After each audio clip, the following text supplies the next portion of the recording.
here's your host, Alex Garrett. Well, this is a very special day here on the Alex Garrett Podcast Network.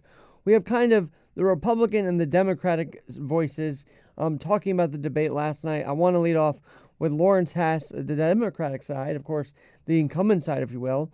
And of course, Lawrence, you were the speechwriter for VP Al Gore, and you've continued to stay in politics and on the Democratic side. So what was your thoughts on last night? I mean, there were a couple strong points from Joe Biden, but mostly it looked concerning. I don't know if you felt concerned looking at his performance last night, but I wanted your take today.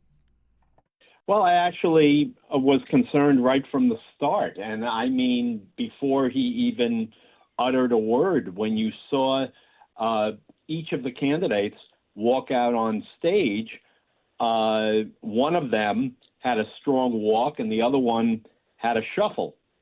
And then when they began to speak, one of them, while lying through his teeth in almost every sentence, and that's former President Trump, he nevertheless sounded coherent.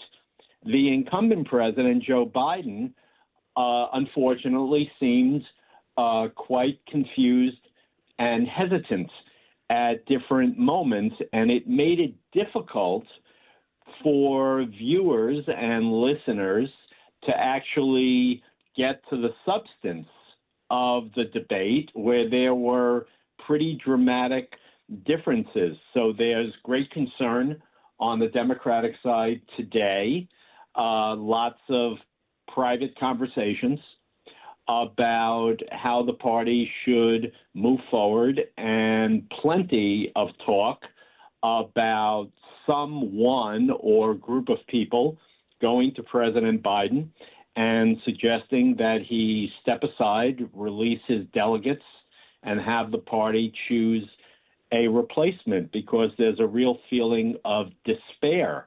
He was behind both nationally and in key states, swing states that are going to decide this election before the debate.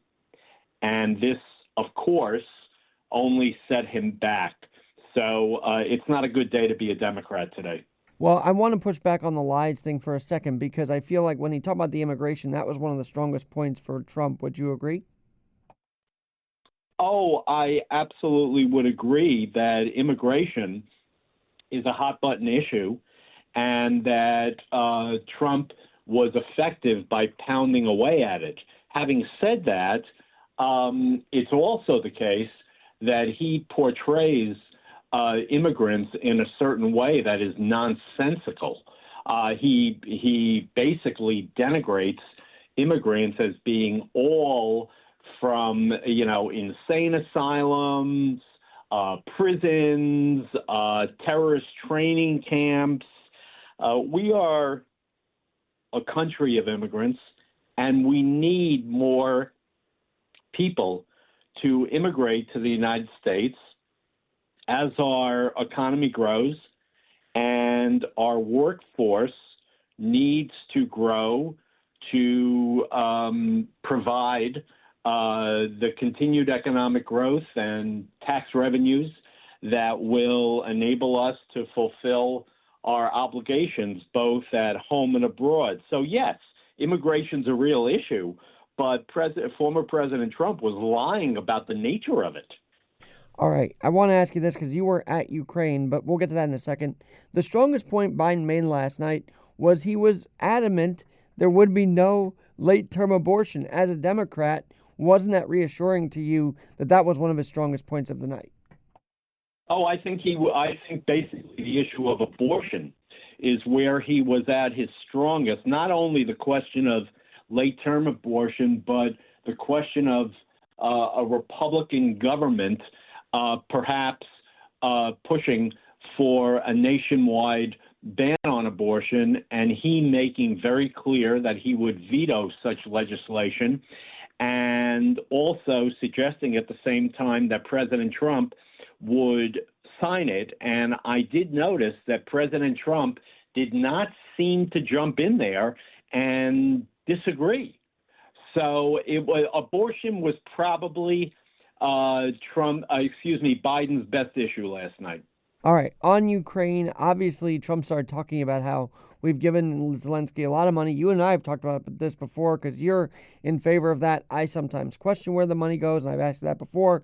But on the issue of Ukraine, you've been there. Who was stronger last night? Well, they both were making very strong points, pretty much diametrically opposed to one another. Biden's been very consistent that if we, that is the United States and the Western world in general, do not stop Putin at Ukraine, that he will move further. It is a view that I agree with. Former President Trump argued, I thought somewhat nonsensically, that somehow none of these wars would have occurred if he were in office. I don't buy that. I don't buy it about Ukraine. I don't buy it about Israel and Gaza. I don't buy it about terrorism in general. But really, it comes down to, if you're a listener or a viewer, are you someone who tends to be an internationalist like Biden, or are you part of that minority but growing minority portion of American opinion where you're more of an isolationist, where you're more skeptical about America's role in the world, and where you are more critical that we are spending lots of money overseas that you think should be better spent at home? So they were both effective. It really comes down to what you found was the more compelling argument. I, by far, think that Biden has the better of the argument, but that's just a matter of opinion. It's going to be up to viewers as to what they find more convincing when it comes to America's role in the world. You mentioned private conversations. Now, have you been privy to them? I mean, I don't want you to leak anything, but have you been privy to anything that you could just give us a hint on what you've been hearing? Well, I have been engaged in a few myself. They tend to be over text. Everybody is texting one another today. I haven't done anything over the phone. I think I'm doing what everybody else is doing, which is reaching out, seeking perspectives. I've been in touch with some leading Democrats today. There is a real sense of somewhere between panic and despair. Despair in the sense of people feeling like Biden's going to continue to proceed and is almost invariably going to lose. There's real panic on the part of Democrats running for the House and Senate that Biden's going to drag them down in flames. And also there is this question of, okay, if someone or some group convinces him to step aside, it would be like under what conditions? Does he call for kind of an open process? Does he feel compelled to anoint Kamala Harris as the heir apparent? And that would make a big difference because Harris cannot beat Trump. She's less popular than he is. So, anointing Harris and having the party go with Harris leaves us really in the same place, which is going to be Trump's election in November. Well, I was thinking maybe 25th Amendment, but they won't do that. They'll let him finish out the term, right? Oh, I do believe so. I have heard no talk of the 25th Amendment, and I don't think that's in the cards. All right, let me ask you this. As someone who's probably been in the debate prep room with Vice President Gore and others over the years, did you feel they prepped them enough last night? And were you frustrated thinking about that aspect of the debate? No, I was not frustrated by that. I do think they prepped him enough. I don't think this was a question of preparation. The campaign, the White House, the campaign made it very clear that he spent more than a week in pretty intense preparation. It wasn't that he didn't have information in his head. It was that for whatever reason, he was hesitant. He got confused at different moments. He lost his train of thought. And that has absolutely nothing to do with preparation. It has to do with, unfortunately, mental acuity. And it's not something you can fake. And about 50 minutes into the debate, as I understand it, some of the campaign people started to text and tweet about how President Biden was struggling with a cold. But it was very telling that they started doing that about 50 minutes into the debate, which means they were looking for something to say that would explain this poor performance. And this is one of the things they came up with. I don't happen to think that they were telling the truth when they said that. And frankly, even if they were, if you're going to be president of the United States and the leader of the free world, a cold cannot get in your way.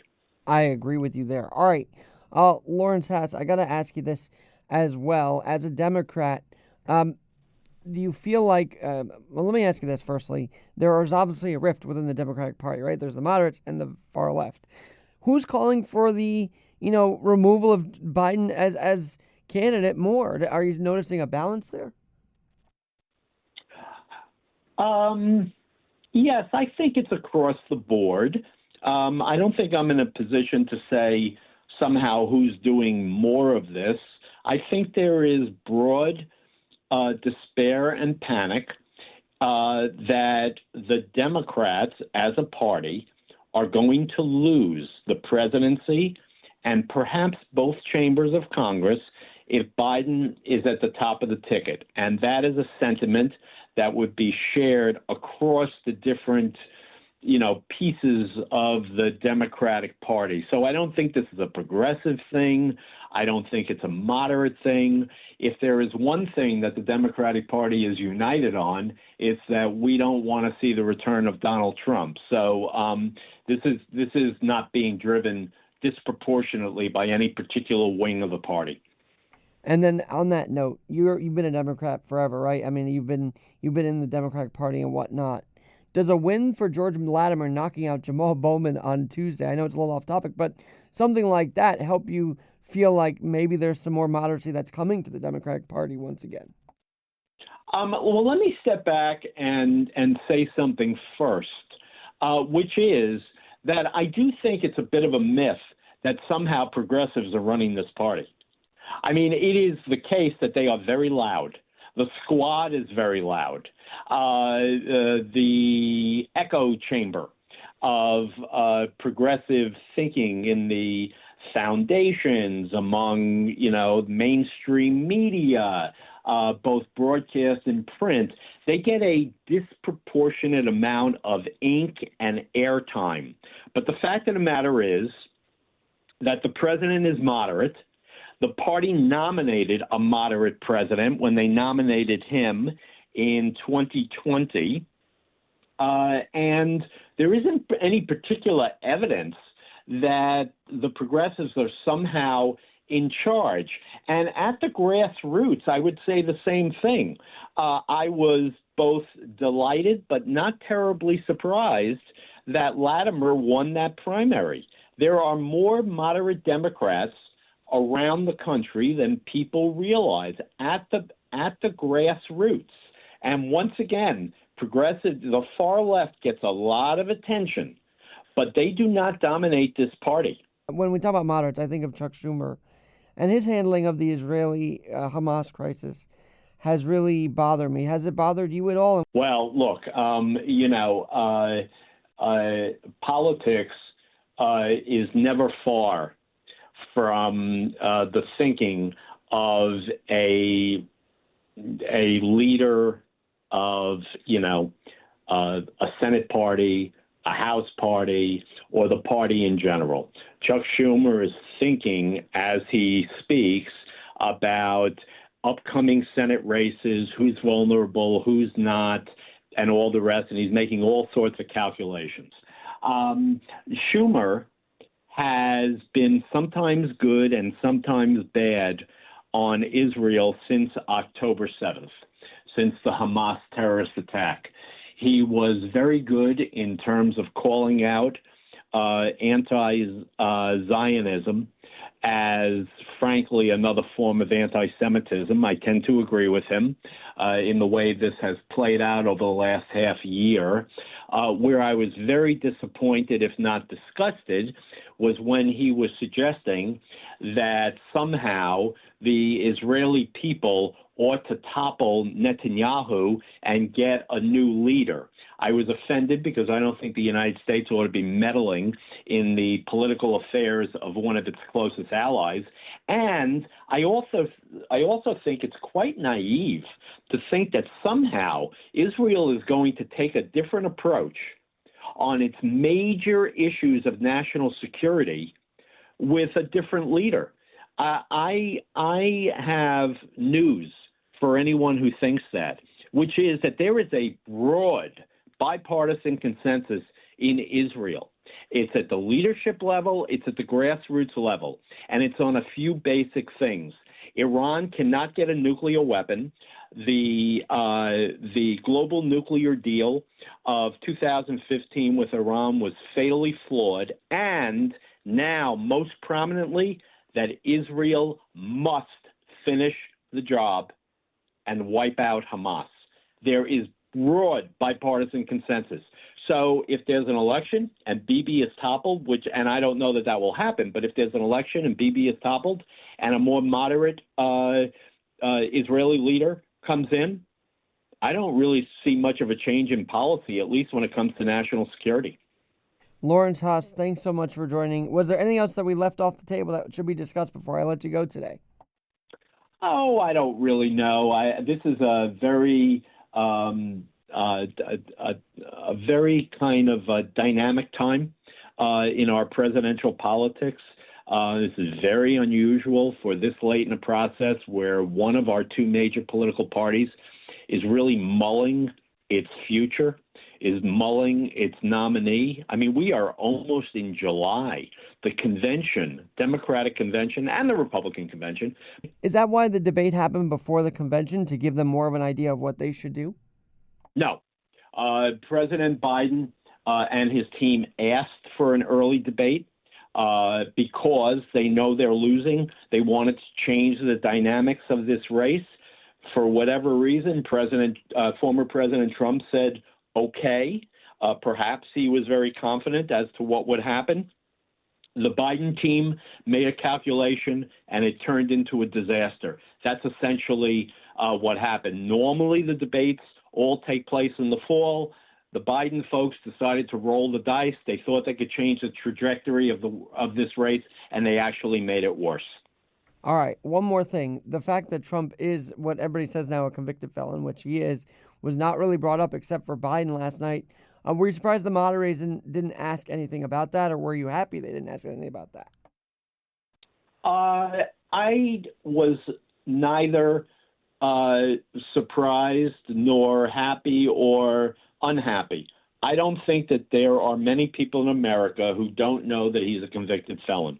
And I think that Americans are making their judgment as to whether this is going to be important to them or not. And the people who are going to stick by Trump are going to make excuses about it. They're going to buy his line about how this is all a conspiracy against them and all the rest. And those who find it important that he's a convicted felon and shouldn't be in office probably weren't going to vote for Donald Trump anyway. So I don't really think it's as consequential of a matter, particularly because it involves hush money payments and sex, as some of the other charges that he has leveled against him in terms of election interference and insurrection. And unfortunately, it looks like none of those other cases are going to come to trial before the election. And I thought for Biden to knock him on that was a good point for him, wasn't it? I do believe it was a good point. It was good to remind people, particularly independents, that he is a convicted felon. I just don't know at this stage of the game, with people knowing Donald Trump that well, how many real undecideds there are. Last night was not about Trump. Last night was about people looking at Biden and his performance reinforcing their doubts as to his ability to serve another 4 years. On that note, Lawrence, we'll do this again, as the election season heats up and the conventions heat up. I'd love to have you out for more perspective, if you don't mind. I'd be delighted. Thank you. Lawrence Haas, former speechwriter for VP Gore, joins the Alex Garrett Podcast Network. Thanks so much, Lawrence. Thank you.